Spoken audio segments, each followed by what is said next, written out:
Hi everybody, Beth Cristiano, Pretty Paws Mobile Grooming, and Annie is our new model for the day. So what we're going to talk about right now are some handling techniques. So there have been some questions about how do I get my dog to stay still, how can I work around the face. So what I do first of all is she is up off of the floor, so she is not in her environment, she's up on the counter. That not only helps my back but also puts her in a bit of an unfamiliar environment, so she tends to be a little more subdued, not jumping around all over the place. As you can see, she's also on a mat. If you don't have a mat that you can put down, please put down a towel. If you have them on top of a slippery surface, that will make them very nervous and more likely to be uncooperative. Also, instead of turning the dog, you can turn the mat that they're on. But if you turn it slowly because you don't want to freak them out. Sit down, sweetie. All right, so with the head, there's a couple of different options for holding onto the head. What you can do is you can take your hand and just hold the whole snout so that you can do what you need to do.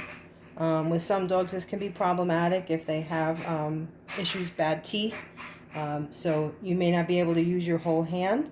You may only have to use a couple of fingers instead of the whole hand. You want to use the least amount of force necessary, because the more force you come with, the more they're going to fight back.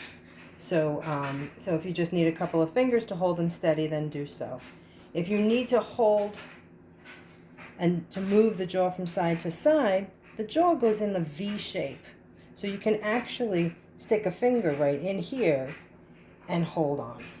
So I've curled my finger around this way. It's inside that V shape, and I have a finger over the bridge of the nose, and I can use it to direct her face. Also, if she had a beard, I could hold on to that beard hair, but you hold on to a lot of beard hair, not a little bit, because if it's a little bit, it will actually pull. But if you have a whole handful of beard hair, then you can use that as a handle. You can also use their skin. You can use their skin to hold on to, but you want to grab a lot of skin, not a little bit, because that's like pinching. Grab a lot of skin, and you can use that to move them.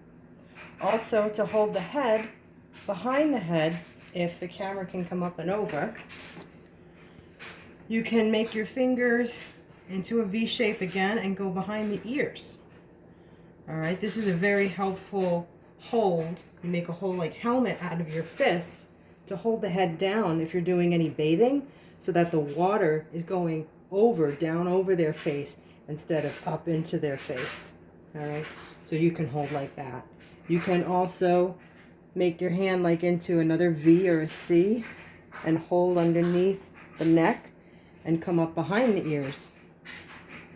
All right, so you're not putting any pressure on the throat. It relieves the pressure from the throat when you hold like that. So those are typical ways to hold and handle and move and restrain your pet. Again, remember, use the least amount of force necessary so that they don't fight with you.